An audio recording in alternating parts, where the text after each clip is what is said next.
Hello दोस्तों, आप सभी का बहुत बहुत स्वागत है आपके अपने YouTube channel BTC education study पे। हम राकेश यादव एक बार बेहतरीन प्रैक्टिस से जो हमारा मैथ का है हम फिर आज लेकर आ गए हैं। बार बार मैथ का इसलिए करवा रहे हैं क्योंकि मैथ ऐसी विषय है जिसमें आपको 25 का 25 नंबर पूरा मिल सकता है। यदि आप पूरे क्वेश्चन सही का सही लगाएंगे तो आपका पूरा का पूरा नंबर मिलेगा। बात समझ में आ रही है? जिस टॉपिक से आपको क्वेश्चन नहीं समझ में आता है उस टॉपिक का आप लोग कमेंट जरूर कीजिएगा। हमको समझ नहीं आ रहा है उस टॉपिक को हम जरूर बताएंगे। आइए आज हम इस प्रैक्टिस सेट को हल करते हैं। ठीक, देखिए हमारा पहला क्वेश्चन क्या कर रहा है। संख्या 1 5 4 5 2 5 में 5 के प्रत्येक स्थानीय मानों का योग, प्रत्येक नहीं लिखा लेकिन प्रत्येक स्थानीय मानों का क्या पूछ रहा है, योग पूछ रहा है। तो देखिए सभी का हम क्या निकालेंगे, पहले योग निकालेंगे। देखिए क्या लिखा है, 15 45 25। सभी संख्याओं का हम क्या निकालेंगे, पहले स्थानीय मान। देखिए इकाई अंक में किससे गुणा करते हैं, एक से गुणा करते हैं। 5 का 1 से गुणा करेंगे क्या हो जाएगा, 5 एक 5। फिर तीसरा सभी 5 कर रहा है, सभी 5। देखिए इकाई दहाई सैकड़ा, फिर तीसरे वाले संख्या में किससे गुणा करेंगे, 100 से। 5 के 100 गुणा करेंगे कितना हो जाएगा, 500। फिर देखिए इकाई दहाई सैकड़ा हजार 10,000। फिर हम 5 से आखिरी 5 वाले किससे गुणा करेंगे, 10,000 से करेंगे। और 10,000 में कितने जीरो होते हैं, 4 जीरो होते हैं। तो हमारा कितना हो जाएगा, 50,000। कितना हो गया, 50,000। और इन्हीं सभी का हमसे क्या पूछ रहा है, योगफल पूछ रहा है। तो सभी को जब जोड़ेंगे, देखिए 50,000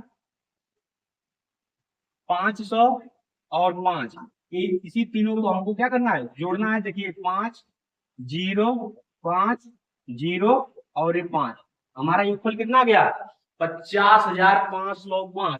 और जो ऑप्शन में हमारा मिलेगा वही हमारा क्या हो जाएगा, राइट आंसर हो जाएगा। देखिए 55,005 गलत है कि नहीं है। देखिए हमारा क्या है, 50 50 5। हमारा पहला ऑप्शन गलत होगा, दूसरा ऑप्शन देखिए 50 50 5, हमारा दूसरा ऑप्शन क्या है, सही है। जब एक ऑप्शन सही मिल जाएगा तो आप लोग समझ लीजिएगा कि हमारा और बाकी उत्तर क्या है, आंसर जो बहुत उत्तर भी दिए हैं वो सब गलत है, केवल एक उत्तर मिल जाना चाहिए। बात समझ में आ रही है? ठीक, अब चलते हैं हम अपने अगले क्वेश्चन पे।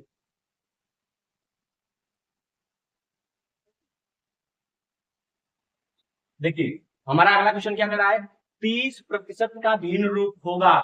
देखिए एक क्वेश्चन ऐसा जरूर पूछेगा, भिन्न रूप में अगर प्रतिशत में दिया है तो प्रतिशत हटाते हैं तो हम 100 से क्या करते हैं, उसमें भाग देते हैं। जैसे देखिए यहाँ 30% दिया है, आप बताइए जब 30 जब प्रतिशत हटाते हैं तो हम किससे भाग देते हैं, 100 से भाग दे देते हैं। देखिए जीरो से जीरो काटेंगे तो कितना हो गया, 3/10। आप लोग समझिएगा, जब एक संख्या सम और एक संख्या विषम हो जाती है तब वो संख्याएं फिर नहीं कटती है, वही हमारा क्या हो जाता है, आंसर हो जाता है। तो देखिए 3/10, तो हमारा भी उत्तर क्या ऑप्शन मिल रहा है, सही मिल रहा है। तो ये हमारा क्या हो जाएगा, सही हो जाएगा। बात समझ में आ रही है ना, 30% का भिन्न रूप होगा तो 3/10। समझ में आ रहा है ना। अब हम चलते हैं अपने अगले क्वेश्चन पे।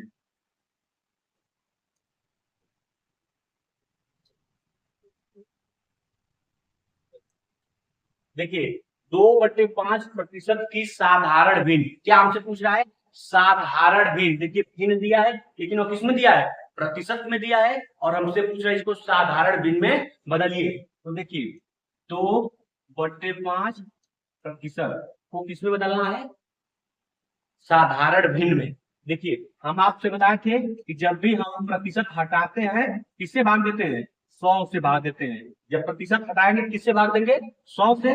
इसका बटा क्या मान लेते हैं, एक, क्योंकि हमको गुणा भाग करने में क्या हो, आसानी हो। तो देखिए इसका इसमें गुणा करते हैं और नीचे वाले का एकदम आखिरी ऊपर वाले में गुणा करते हैं। तो देखिए 2 का 1 में गुणा करेंगे कितना हो जाएगा, 2 1 कम 2। अब 5 का 100 में गुणा करेंगे तो 100 बचे 500।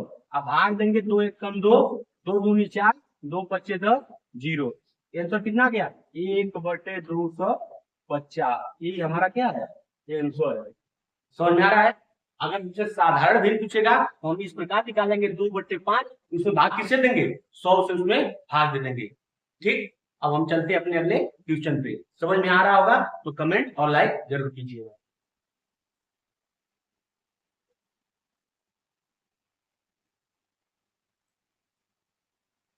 देखिए हमारा अगला क्वेश्चन क्या कर रहा है, 4/5, 9/10 और 12/25 का लघुत्तम समापवर्तक ज्ञात कीजिए। लघुत्तम समापवर्तक ज्ञात कीजिए। देखिए हमारा भिन्न दिया है, देखिए इसको कैसे लगा, 4/5, 9/10 और 12/25, इसका हमको क्या निकालना है, लघुत्तम समापवर्तक। आप लोग ध्यान दीजिएगा, जब भिन्न का हमसे एलसीएम पूछे चाहे तो एचसीएफ पूछे तो आप लोग ध्यान दीजिए हम लोग क्या करते हैं।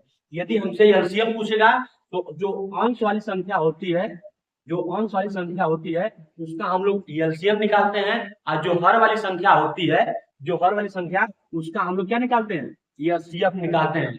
उसका क्या निकालते हैं, एचसीएफ निकालते हैं। तो देखिए 4, 9, 12 का हम क्या निकालेंगे, अंश है तो उसका हम क्या निकालेंगे, एलसीएम।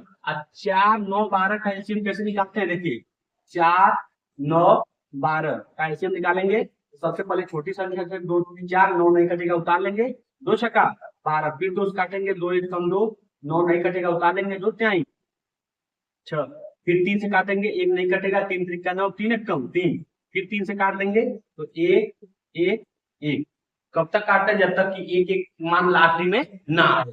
तो देखिए फिर जितनी संख्याएं सब काटते हैं उसका आपस में क्या करते हैं, गुणा करते हैं। तो 2 दूनी 4 तिहाई 12 तिहाई 36। तो हमारा एलसीएम ऊपर वाले कितना गया, 36 बटे नीचे वाले का हम क्या बताए हैं, जब एलसीएम निकालना हो तो ऊपर वाली संख्या का एलसीएम निकालते हैं और निचली वाली संख्या का एचसीएफ निकालते हैं। तो 5, 10 और 25 का हम क्या निकालेंगे, एचसीएफ निकालेंगे। तो देखिए 5, 10, 25 का एचसीएफ आप चाहे तो गुणनखंड विधि से लगाइए, चाहे तो आप इस विधि से भी लगा सकते हैं। देखिए इस क्या करेंगे तो हो जाएगा 5 गुणे 1, ये करेंगे तो 5 गुणे 2, करेंगे 5 गुणे 5, 5 1 कम 5, 5 दूनी 10, 5 5 25।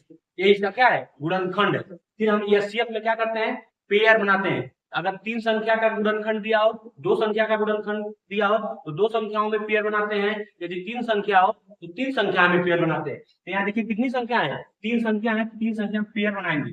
देखिए 1 5 एक ऐसा अंक है, संख्या है जो तीनों में मिल रहा है। और बताइए कोई संख्या मिल रही है, इसमें देखिए 5 है तो ऊपर 5 नहीं है, इसमें 2 है तो और ऊपर नीचे किसी में 2 नहीं है। बात समझ में आ रही है। तो हमारा एचसीएफ यहाँ कितना हो गया, ये एचसीएफ बराबर हो गया 5, एलसीएम बराबर कितना निकाले थे, एलसीएम बराबर 36। अब बताइए, ये देखिए आपका इस ये बहुविकल्पी में दिया है, लेकिन आपका एक नंबर का उत्तर भी लगाने को आपको बहुविकल्पी में ऑप्शन नहीं दे सकता है, केवल आपसे बस ट्यूशन पूछ सकता है। तो आप दोनों विधि इस तरह लगाएंगे, फिर 36/5 आपका आ गया है। ये हमारा क्या आया है, यही हमारा एलसीएम और एमसोर आया है। तब हम फिर ऑप्शन में देखेंगे 36/5 ऑप्शन में है कि नहीं है। तो देखिए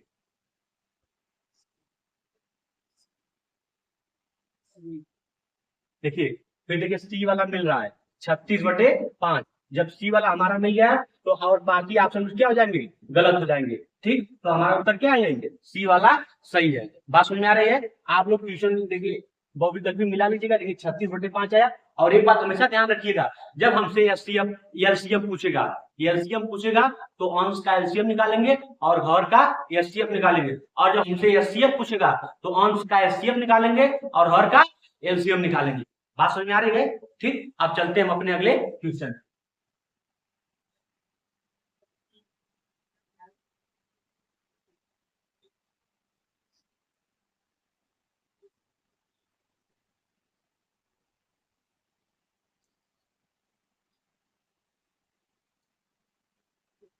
देखिए दोस्तों, हमारा एक वैधानिक क्वेश्चन आ गया है। इसमें देखिए तुलना करना है। तुलना हम कैसे करते हैं, ये हमने पिछले प्रैक्टिस जितना भी करवाए थे आपसे बताया थे कि तुलना कैसे किया जाता है। देखिए क्या कर रहा है, 500 रुपए का 20% वही होगा जितना कि इसमें से उसका उतना प्रतिशत होगा। तो सबसे पहले हम 500 का क्या निकाल लेते हैं, 20% निकाल लेते हैं। तो देखिए 500 का 20% निकालेंगे तो 500 गुणे 20, अब प्रतिशत हटाएंगे तो भाग किससे देंगे, 100 से। 1 0 से 1 0, 1 0 से 1 0, अब 50 दूनी 100। हमारा 500 का प्रतिशत कितना गया, 100 आ गया। तो फिर हम देखेंगे सभी का प्रतिशत निकालेंगे, जिसका 100 आएगा प्रतिशत मान वही हमारा क्या हो जाएगा, उत्तर हो जाएगा। तो देखिए सबका फॉर्म 700 का 30% है ना। अब बताइए, तो इसको आप 700 गुणे 30/100 देखिए 1 0 से 1 0, 1 0 से 1 0, 7 त्रिके 21, 200, 1 0 बच गया 210। देखिए हमारा उत्तर क्या आना चाहिए, 100 आना चाहिए। आया कितना, 210। पहला ऑप्शन गलत हो गया। फिर देखिए दूसरा ऑप्शन क्या है, 800 गुणे, देखिए 25/2 दिया है ना, तो 25/2 का मतलब 25 का आधा। ये मान लो भिन्न है, भिन्न में ले जाएंगे तो हमको कठिन लगेगा थोड़ा, मतलब और आगे जाएगा। हम इसको यही आसान बना लेते हैं। 25/2 है तो 25 का आधा, 25 का आधा कितना होता है, 12.5। आप प्रतिशत हटाएंगे तो भागे 100, यदि प्रतिशत हटाएंगे तो भागे कितना हो जाएगा, 100 हो जाएगा। देखिए 2 0 से 2 0 क्या हो गया, कट गया। आप बताइए 8 का 5 रुपया करेंगे, 8 बचे 40, 40 के 0 हासिल 4, 8 दूनी 16, 4 20 हासिल 2, 8 से कम 8 2 10। एक अंक पे दशमलव है, एक अंक पे दशमलव लगा देंगे। आपसे हम बताए थे कि दशमलव के बाद यदि 0 होता है उसका कोई मतलब नहीं होता है। हमारा उत्तर यहाँ क्या आ गया, 100, और यहाँ कितना आया है, 100। इसका मतलब 500 रुपए का 20% वही होगा जितना कि 800 रुपए का 25/2% होगा। तो हमारा उत्तर क्या हो जाएगा, यहाँ पे बी ऑप्शन क्या हो जाएगा, सही हो जाएगा। बात समझ में आ रही है, ठीक। देखिए इसी प्रकार हम क्या करते हैं, तुलना करते हैं। समझ में आ रहा होगा तो आप लोग कमेंट जरूर कीजिएगा।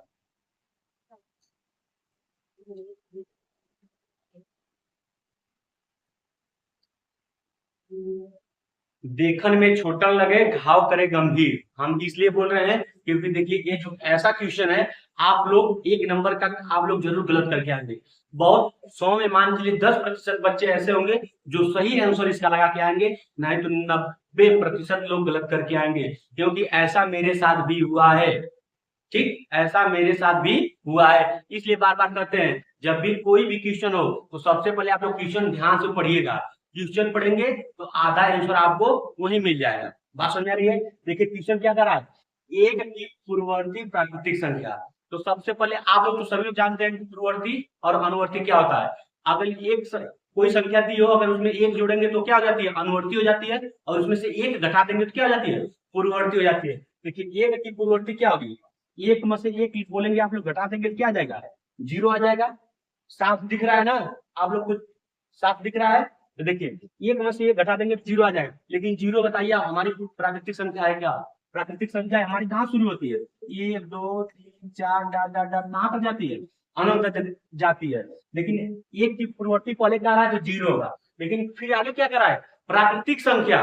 तो प्राकृतिक संख्या तो 1 होगा, ये हमारा उत्तर क्या आ रहा है, 0 आ जा रहा है। इसलिए हमारा विकल्प क्या हो जाएगा, कोई नहीं।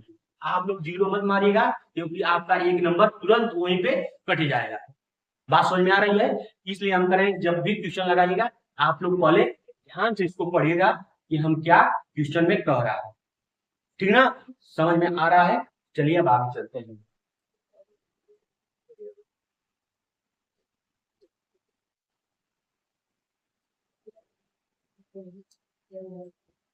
देखिए क्या कह रहा है क्वेश्चन हमारा अगला। देखिए कह रहा है वर्ग की प्रत्येक भुजा होती है, वर्ग की क्या कह रहा है, प्रत्येक भुजा होती है। आप सभी लोग जानते हैं वर्ग क्या कहलाता है, जिसकी चारों भुजाएं बराबर हो उसे हम क्या कहते हैं, वर्ग कहते हैं। वर्ग देखिए इसी प्रकार होता है, दिखाई दे रहा है ना।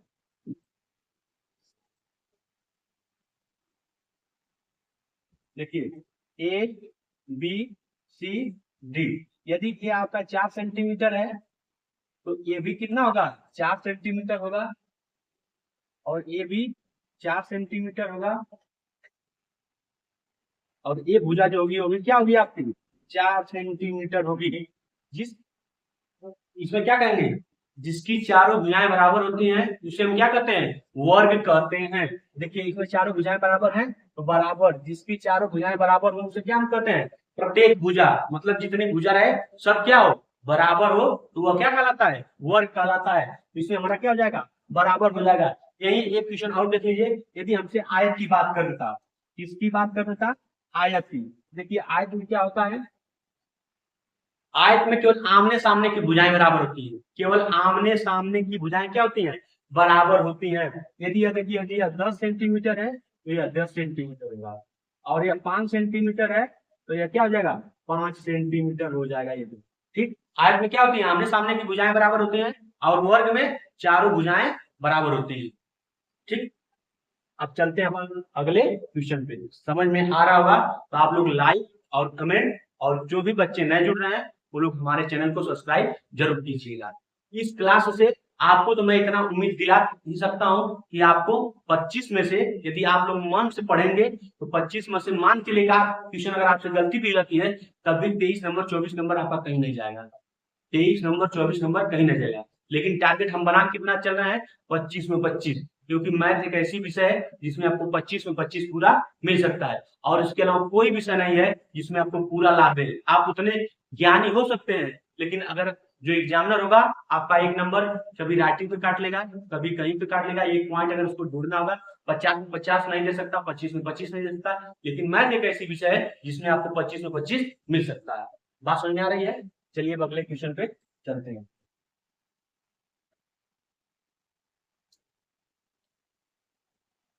देखिए अब हमारा क्वेश्चन क्या कर रहा है कि हम बार बार ऐसा क्वेश्चन बताए हैं, तीन असमान भुजाओं वाले त्रिभुज को कहते हैं, तीन असमान भुजाओं वाले त्रिभुज को कहते हैं। देखिए समबाहु त्रिभुज, विषमबाहु त्रिभुज, समकोण त्रिभुज, न्यून कोण त्रिभुज। अब बताइए, हम देखिए इसमें पहला ऑप्शन दिया है समबाहु त्रिभुज, हम इसमें दो ही बताएंगे, दो आप लोग कमेंट करके जरूर बताइए। ठीक, समबाहु त्रिभुज क्या होता है? ऐसा त्रिभुज जिसकी तीनों भुजाएं बराबर हो, उसे हम क्या कहते हैं? समबाहु त्रिभुज कहते हैं। जैसे देखिए यदि यह 5 सेंटीमीटर है तो ये भी 5 सेंटीमीटर हो और ये भी 5 सेंटीमीटर हो, और प्रत्येक कोण इसमें 100 डिग्री का समबाहु त्रिभुज बनता है, 60 अंश का बनता है। कितने अंश का? 60 अंश का, वो हमारा समबाहु त्रिभुज होता है। ऐसा त्रिभुज जिसकी तीनों भुजाएं बराबर हो वो हमारा क्या होता है? समबाहु त्रिभुज हो जाएगा। लेकिन क्या कर रहा है? तीन असमान। तो देखिए ऐसा त्रिभुज जिसकी तीनों भुजाएं असमान हो या बराबर न हो उसे हम कहते हैं विषमबाहु त्रिभुज। तो हमारा उत्तर यहाँ क्या हो जाएगा? विषमबाहु त्रिभुज। बात समझ आए? असमकोण त्रिभुज क्या होता है? ऐसा त्रिभुज जिसका कोण 90 अंश का हो उसे हम क्या कहते हैं? समकोण त्रिभुज कहते हैं। ठीक, तो हमसे केवल पूछ क्या रहा है, तीन असमान भुजाओं वाले त्रिभुजों को क्या कहते हैं? तो विषमबाहु। विषमबाहु त्रिभुज में देखिए जितने भी भुजाएं होती हैं वो तीनों की तीनों भुजाएं आपस में बराबर नहीं होती हैं, तीनों की तीनों भुजाएं अलग अलग होती हैं, उसे हम क्या कहते हैं? विषमबाहु त्रिभुज। परिभाषा में लिखना होगा, ऐसा त्रिभुज जिसकी तीनों भुजाएं असमान हो या बराबर ना हो उसे हम क्या कहते हैं? विषमबाहु त्रिभुज कहते हैं। आई होप आप लोगों को अच्छे से समझ में आ रहा होगा। ठीक, आप लोग क्लास देखकर छोड़कर चले जाते हैं, बीच में मत छोड़ कीजिए। आप लोग क्लास देखते हैं, पूरा देखिए, तब आपको समझ में आएगा कि हमने पूरा क्लास देखा, हमको कुछ समझ में आया कि नहीं आया, हमको कुछ मिला कि इस क्लास से नहीं मिला। ठीक, मुझे उम्मीद है आप लोग आपसे पूरा का पूरा क्लास हमारा देखेंगे। ठीक,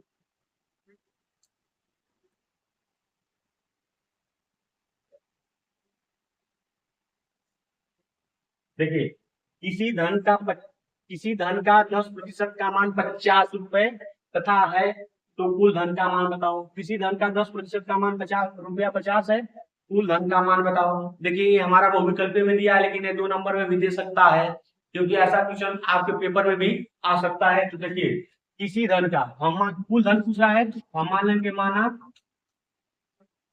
कुल धन, माना कुल धन बराबर यक्स। अब बताइए कुल धन यदि यक्स है, इसमें से कितने प्रतिशत का मान है? 10%। अब प्रतिशत हटाएंगे तो भाग किससे देंगे? 100 से। अब बराबर कुल धन कितना हमारा है? 50 रुपए। देखिए 10 एक कम 10, 10 कहाँ में? 100। तो यक्स बराबर इधर देखिए 50, इधर देखिए 8, 10 किस रूप में? भाग के रूप में है, उधर जाएगा किस रूप में हो जाएगा? गुणा के रूप में। यक्स बराबर 50 कहाँ में? 500। यही हमारा क्या है? आंसर है। अब देखिए विकल्प में दिया है कि नहीं दिया है? देखिए बी वाला ऑप्शन सही दिया है। बात समझ में आ रही है? इसी प्रकार के क्वेश्चन देंगे, आप बार बार कर रहे हैं, आप लोग टेंशन मत लीजिएगा, 25 पे 25 आप लोग का जरूर आएगा। बस आप लोग संघर्ष थोड़ा करिएगा, क्योंकि अब पेपर में टाइम नहीं बचा। ठीक,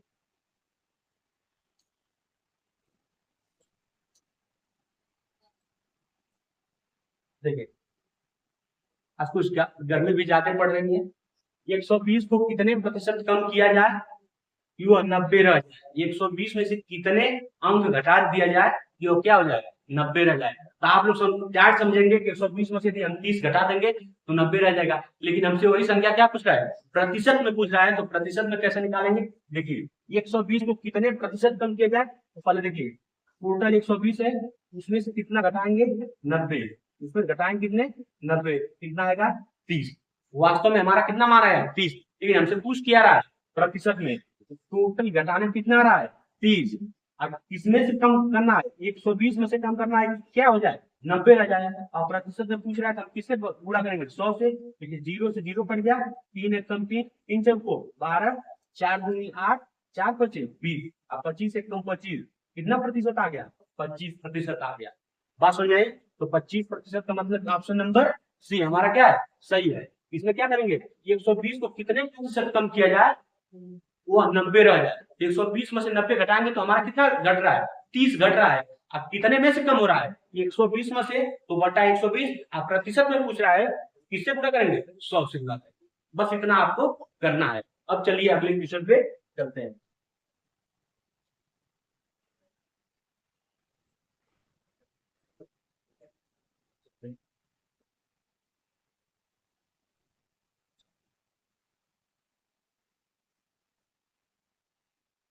देखिए किसी गांव की जनसंख्या 5000 से बढ़कर 5500 हो जाती है।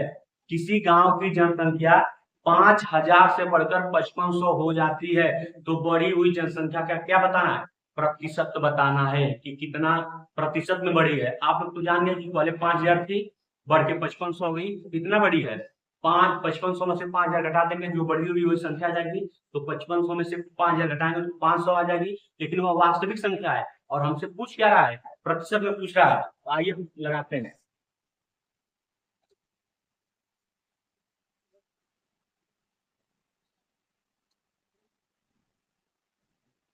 देखिए पहले जनसंख्या कितना थी, तो पहले जनसंख्या थी 5000, बाद में बढ़ के कितना हुई,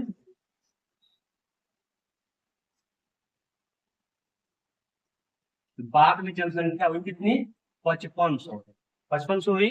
अब हमसे क्या पूछा है जनसंख्या की वृद्धि का प्रतिशत। तो देखिए हम लिखेंगे वृद्धि प्रतिशत बराबर, वृद्धि प्रतिशत बराबर 5000 से 5500 हो जा रहा है, कितने की वृद्धि हो रही है तो आप लोग कहेंगे 500, यहाँ लिखेंगे 500 बटे वृद्धि कितने से हो रही है, तो 5000 से बढ़ के 5500 हो रही है, वृद्धि बढ़ के किससे रही है तो 5000 से। आप पूछ किस में आए प्रतिशत में, प्रतिशत में हमेशा जब भी पूछेगा तो हम सबसे क्या करेंगे गुणा करेंगे।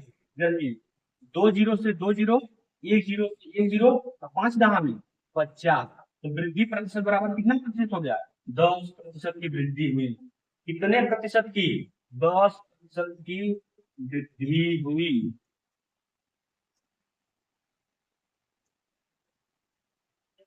ठीक, क्वेश्चन समझ में आ रहा है ना।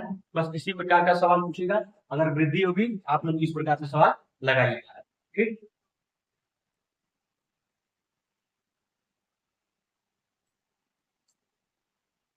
एक व्यक्ति अपनी आय का, एक व्यक्ति अपनी आय का 53% खर्च करता है, फिर भी उसके पास रुपये 188 बचते हैं, उसकी मासिक आय क्या है। क्या पूछ रहा है हमसे मासिक आय पूछ रहा है। अब बताइए हमसे एक व्यक्ति अपनी आय का 53% खर्च करता है।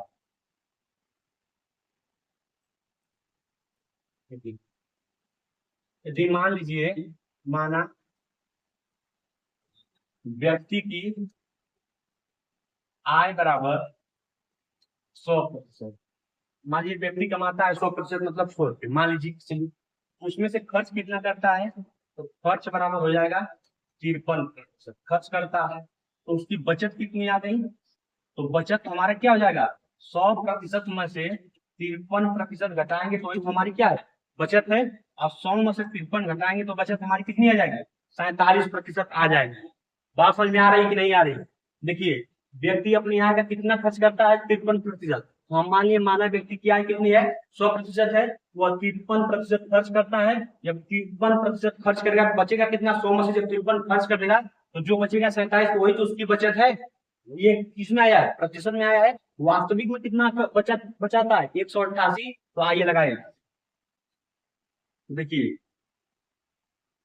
यहाँ पर भी मान लेंगे, माना उसकी मासिक आय बराबर,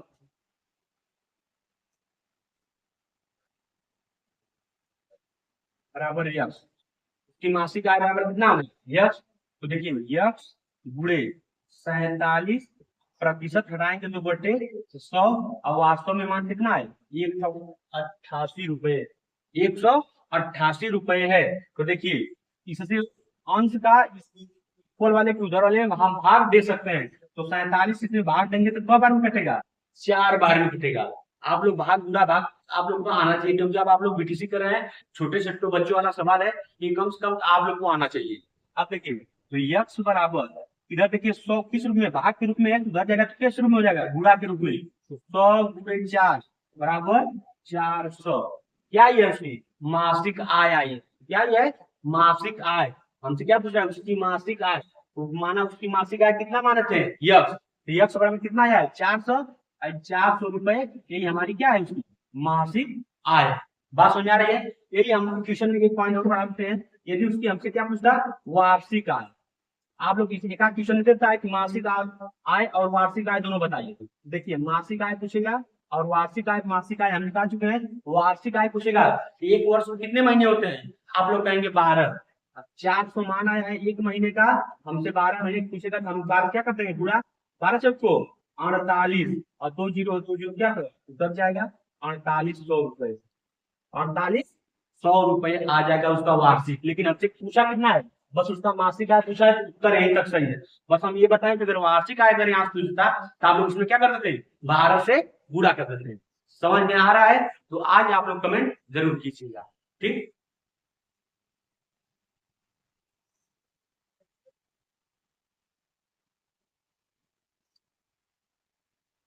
देखिए एक साइकिल के पहिए में 36 तिल्लियां हैं। तो देखिए यहाँ थोड़ा मिसप्रिंट हो गया है, हम बना देते हैं। यहाँ देखिए तो यहाँ रहेगा 2 आसन, क्या रहेगा यहाँ 2 आसन तिल्लियों की बीच का कोण कितना, 2 आसन तिल्लियों के बीच का कोण ज्ञात कीजिए। अब हमसे क्वेश्चन पर एक बार और हम पढ़ देते हैं आप लोग को। एक साइकिल के पहिए में 36 तिल्लियां हैं, तो 2 आसन तिल्लियों के बीच का कोण। अब हमसे सबसे पहले बताइए जो साइकिल की पहिया होती है वो कैसी होती है, आप लोग कहेंगे वृत्ताकार होती है, वृत्त की आकार की होती है। जैसे देखिए मान लीजिए ये क्या है वृत्ताकार साइकिल है, ये उसका केंद्र होता है। यहाँ देखिए एक तिल्ली हो गई, दूसरी तिल्ली हो गई, तीसरी तिल्ली हो गई। इसी प्रकार इस वृत्त में कितनी तिल्लियां रहेंगी 36 तिल्लियां हैं। कितनी तिल्लियां हैं 36। हमसे पहले पूछ क्या रहा है 2 आसन तिल्लियों के बीच का कोण। देखिए इनके बीच में क्या पूछ रहा है, कोण पूछ रहा है। क्या पूछ रहा है, कोण पूछ रहा है। तो कोण निकालने के लिए कैसे लगाएंगे,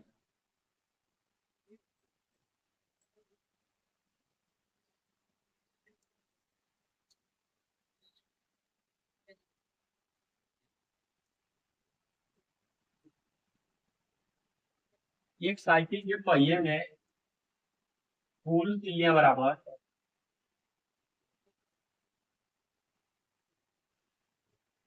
कितना है 36, और हमसे आसन दो आसन तिल्लियों के बीच का हमसे क्या पूछा है कोण पूछ रहा है। अब बताइए कुल तिल्लियां कितना है 36, और आप लोग जानते हैं कि एक वृत्त में कुल कितने अंश का कोण बनता है, आप लोग कहेंगे 360, क्योंकि हमको कोण निकालना है। क्या निकालना है, कोण निकालना है। तो देखिए तो हम लिखेंगे 2 आसन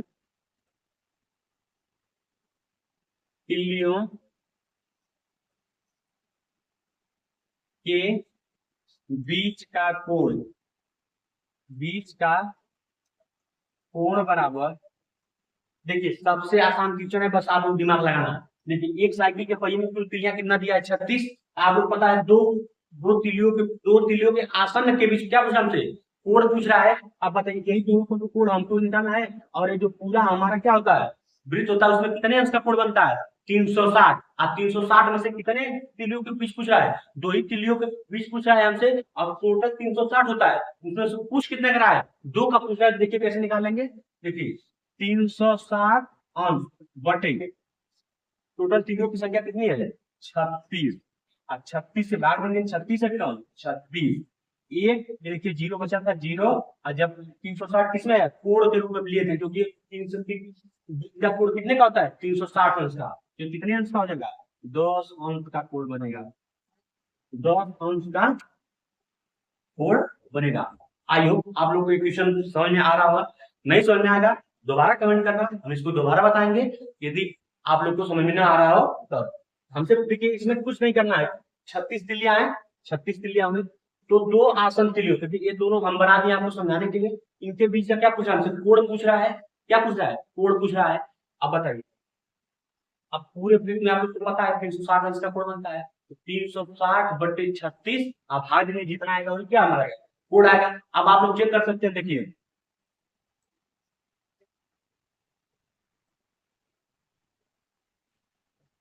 कितना कोड़ा है, 10 अंश का कोड़ा है। कितने तिलियों का, 2 तिलियों का। और टोटल तिलिया कितना है, 36 है।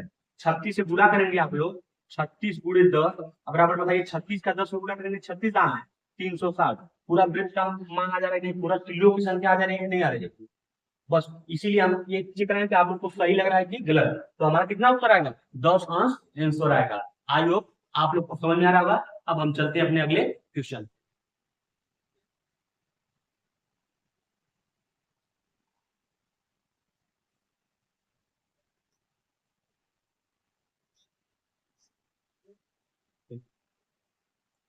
ठीक,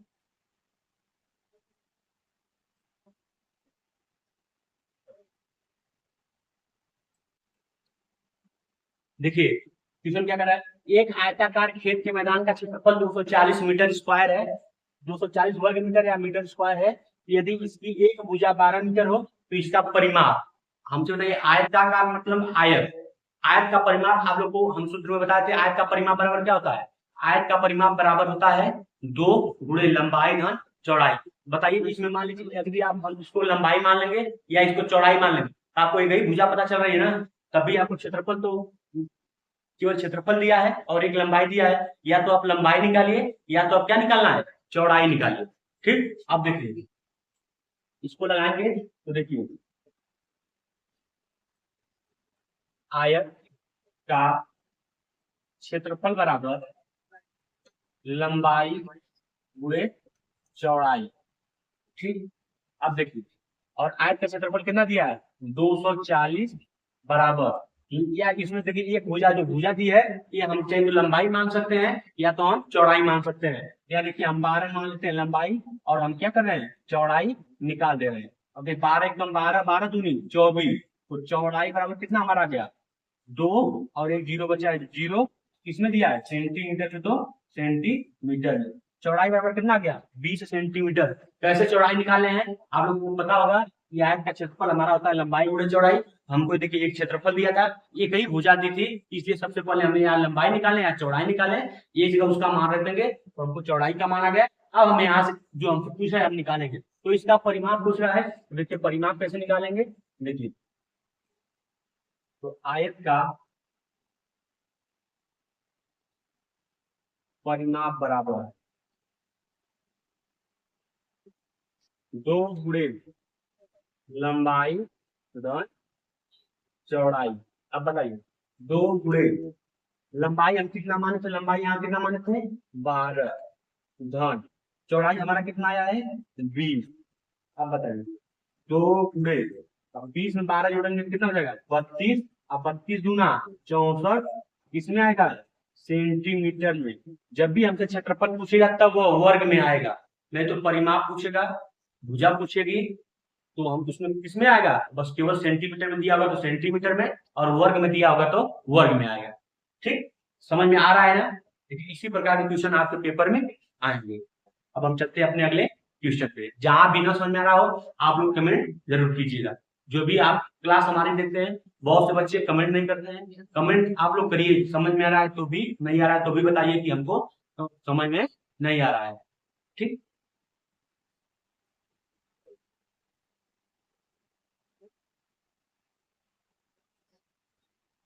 देखिए एक आयत का विकर्ण ज्ञात कीजिए, एक आयत का विकर्ण ज्ञात कीजिए जिसकी संलग्न भुजाएं 12 सेंटीमीटर और 5 सेंटीमीटर हैं, जिसकी संलग्न भुजाएं 12 सेंटीमीटर और 5 सेंटीमीटर हैं। तो देखिए तो सबसे पहले हम जानेंगे आयत का विकर्ण क्या होता है। तो आयत का विकर्ण बराबर आयत का विकर्ण देखिए फार्मूला आपको याद होता है, बताए थे क्या होता है, लंबाई का स्क्वायर धन चौड़ाई का स्क्वायर, यही तो होता है। और जो भुजा जो भी है, एक होती है हमारी लंबाई की और दूसरी होती है चौड़ाई की। बात समझ रहे हैं। देखिए लंबाई बराबर क्या रखेंगे 12। अब बताइए चौड़ी में लंबाई का स्क्वायर है तो किसका स्क्वायर हो जाएगा 12 का स्क्वायर, धन चौड़ाई का स्क्वायर है, चौड़ाई कितना है 5, तो 5 का स्क्वायर है। अब देखिए चौड़ी में 12 का स्क्वायर करेंगे तो 12 का स्क्वायर करेंगे 144 प्लस, अब 5 का स्क्वायर करेंगे तो 25। आप बताइए 144 में 25 जोड़ेंगे तो 169, 169 का अगर वर्गमूल निकालेंगे कितना आएगा 13 गुणे 13। और जब वो कड़ी हटाते हैं तो उसमें से एक संख्या बाहर लेते हैं, किसमें दिया सेंटीमीटर में, हमारा उत्तर कितने आ जाएगा सेंटीमीटर में। वर्गमूल निकाल सिखा दिए हैं कैसे वर्गमूल निकालते हैं। देखिए 169 का वर्गमूल होगा 13 से 13, और जब कड़ी हटाएंगे तो केवल 13, एक संख्या बाहर आ जाती है। ठीक, समझ में आ रहा है। आ रहा हो तो भी, नहीं आ रहा हो तो भी कमेंट आज जरूर कीजिएगा।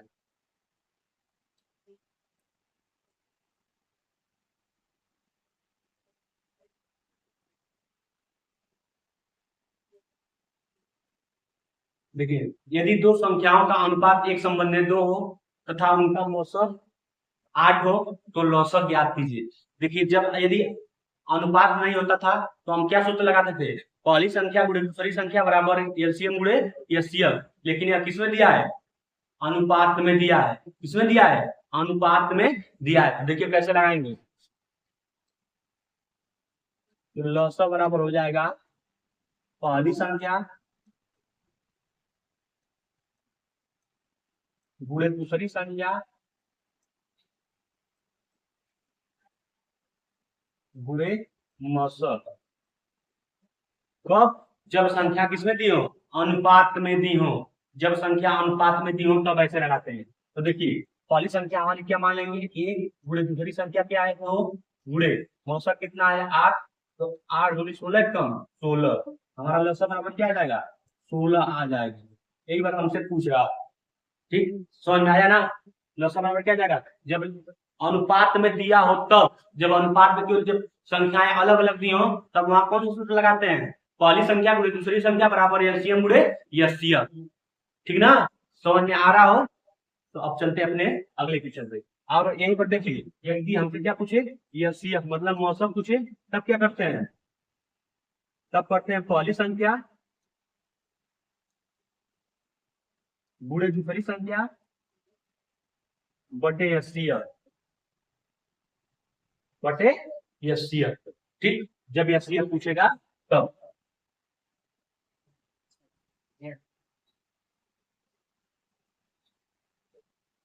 देखिए आज का सबसे आसान क्वेश्चन, 3/8 को प्रतिशत रूप में बदलिए। प्रतिशत रूप में लगभग लगभग सभी लोग बदलेंगे, इसमें केवल 100 से गुणा करना है। और आज जितने लोग, अगर हम जान गए, आप लोग जितने लोग क्लास देखते हैं डेली बाय डेली स्टूडेंट हमारे जितने भी हैं, अगर आज आप लोग पूरा क्लास देखेंगे तभी हम जान जाएंगे कि इस क्वेश्चन छोड़ रहे हैं। आप लोग इस क्वेश्चन का आंसर जरूर कमेंट में दीजिएगा, तभी हम जानेंगे आज आपने पूरा क्लास समाप्त किया है।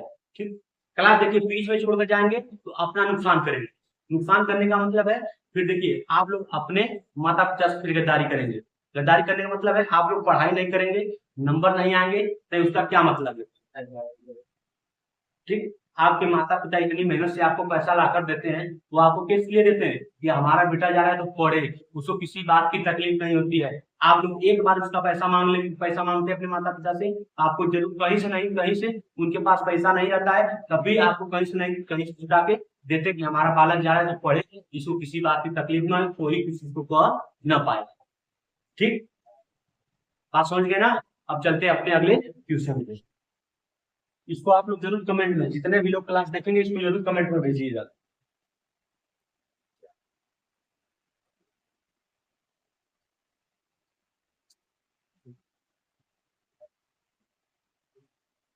देखिए यदि ब्रजेश की आय अगर राकेश की आय से 20% कम है, तो राकेश की आय ब्रजेश की आय से कितनी अधिक है, कितनी अधिक है। क्योंकि ऐसा क्वेश्चन आ सकता है, क्योंकि ऐसा क्वेश्चन डिफिकल्ट तो नहीं है, लेकिन बच्चे इसमें कंफ्यूज जाते हैं। तो सबसे पहले देखिए क्या कर रहा है, राकेश की आय,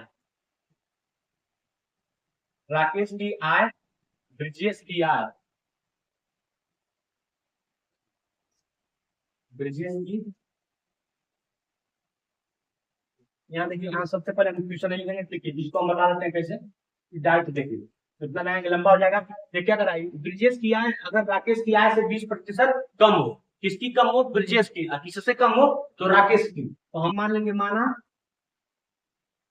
राकेश की आय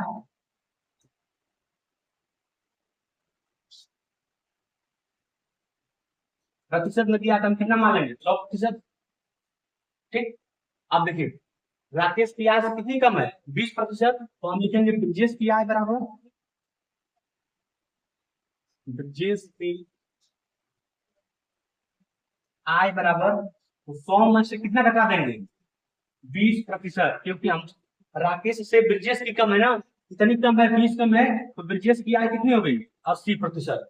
ब्रिजेश की आय कितनी हो गई, 80% हो गई, और राकेश की आय कितनी है, 100% है। अब आगे क्वेश्चन क्या कर रहा है, तो राकेश की आय ब्रिजेश की आय से कितनी अधिक है, मतलब अब इनसे इनकी कितनी अधिक है, तो बताइए, ये 80 है, देखिए हम लिख देते हैं कितनी अधिक है, लिख देते हैं अधिक बराबर, अधिक बराबर, देखिए यहाँ 80% है, राकेश की 100% है, तो 80 से बढ़ के कितना जा रहा है, 20% जा रहा है, 20% जा रहा है। अब कितना अधिक है, तो अधिक किससे हो रहा है, 80 से तो अधिक हो रहा है, तो बढ़ती किससे करेंगे, 80, आप प्रतिशत में किससे गुणा करेंगे, 100 से, 20 एक 20, 20 चौक को 100, और 4 से भाग देंगे, 4 दूनी 8, और 4 बचे 20, कितना प्रतिशत होगा, 25%। ठीक, क्वेश्चन में देखिए इतना लंबा चौड़ा फेंक रहा था, लेकिन 4 लाइन में क्वेश्चन आपका लग गया है। देखिए ब्रिजेश की आय राकेश की आय से 20% कम है, आप लोग क्वेश्चन पहले ध्यान से पढ़िएगा, ब्रिजेश की आय जो है राकेश की आय से 20% कम है, तो हम मान लेंगे कि राकेश की आय 100 है, उसमें से 20% कम है, मतलब 20 घटा देंगे तो 80 जो बचेगा वो किसकी आय है, ब्रिजेश की आय हो जाएगी। फिर कह रहा है कि राकेश की आय ब्रिजेश की आय से कितनी अधिक है, तो बताइए ब्रिजेश की 80 थी, राकेश की 100 है, तो 80 से कितना जा रहा है आगे, 20 तो जा रहा है, कितने से बढ़ रहा है, तो 20 बटे, बढ़ कितने से रहा है, 80 से बढ़ के 100 हो जा रहा है ना, तो 20 बटे 80, आप प्रतिशत में पूछा है किससे गुणा करेंगे, 100 से, वही अधिक है, बस यही करना था, यही हमारा क्या है उत्तर आ गया। आई होप आप लोग को समझ में जरूर आया।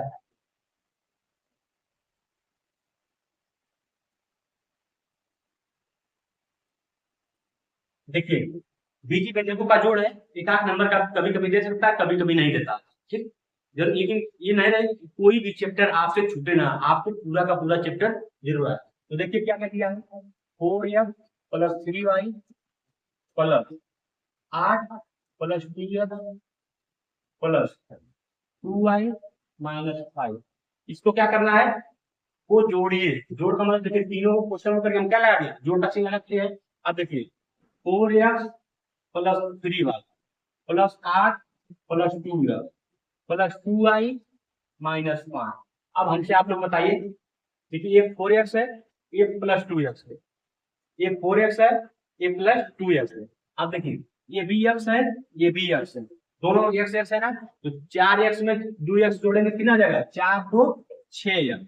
अब बताइए यहाँ 3y है, यहाँ 2y है, दोनों के सामने कौन सा चिन्ह लगा है, तो आप लोग कहेंगे प्लस का चिन्ह लगा है, तो देखिए 3y अधर 2y, कितने y हो गए, 5y।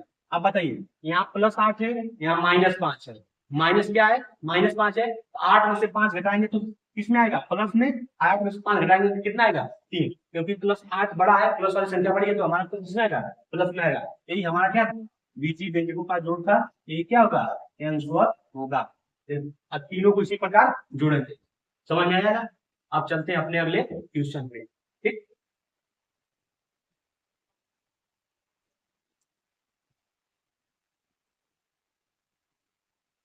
देखिए अब इसमें घटाना है, उसमें जोड़ना था, इसमें घटाना है, देखिए क्या करेंगे, 4a प्लस 5b माइनस 2, इसमें से क्या करना है, घटाना है, कितना, 3a प्लस 2b।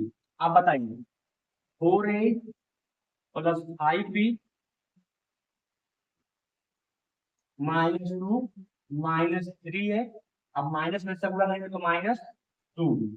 आप बताइए 4a में से 3a घटाएंगे क्या बचेगा a, 5b में से 2b घटाएंगे कितना बचेगा -3b, -2 है तो ये -2, ये हमारा क्या हो जाएगा आंसर, घटाने के बाद ये आंसर। इसी तरह जोड़ते हैं और इसी प्रकार घटाते हैं। इसमें तो हम जानते हैं किसी को नहीं दिक्कत होगी, बीजी व्यंजकों में जोड़ और घटाने में तो कतई नहीं दिक्कत होनी चाहिए। ठीक, समझ में आ रहा है ना?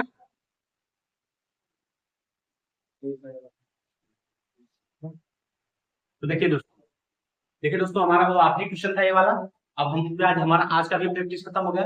अब देखिए कुछ बच्चों का कमेंट आया था कि सर हमको कोड से बताना सिखा दीजिए, कैसे 60 अंश का, 120 अंश का, 90 अंश का कैसे कोड बनाते हैं इसको बता दीजिए, और कैसे उसमें परिचय देते हैं परमीकरण कैसे उसका करेंगे उसको भी लिखवा दीजिए। तो हम कल आपको अगले जो प्रैक्टिस हमारा होगा उसमें हम कोड के बारे में पूरा विस्तृत बताएंगे, कैसे कोड बनाएंगे, कैसे उसको पेपर में आप लोग लिखेंगे। ठीक, हमको अब मैथ में बस मान चलिए 2 बस प्रैक्टिस और सेट करवा देंगे। तो मान चलिए अगर यदि आप हमारा पूरा प्रैक्टिस सेट देख लेंगे तो आपको 25 तो 25 जरूर आएगा। बस एक कोड से करवाना है और एक पिक्टोग्राफ, पाईग्राफ और दंड आरेख जितने क्वेश्चन आते हैं बस 2 प्रैक्टिस और करवा देंगे आप लोग को, आप लोग का पूरा नंबर मिलेगा। ठीक, अब हम यहीं पे इस प्रैक्टिस को समाप्त करते हैं। जो भी बच्चे नहीं जुड़ रहे हो वो हमारे चैनल को लाइक, शेयर और सब्सक्राइब करें, और जो भी बच्चे पुराने हो वो लाइक, कमेंट जरूर करें और शेयर करना ना भूलें। ठीक, इसके साथ आज प्रैक्टिस यही समाप्त। जय हिंद, जय भारत।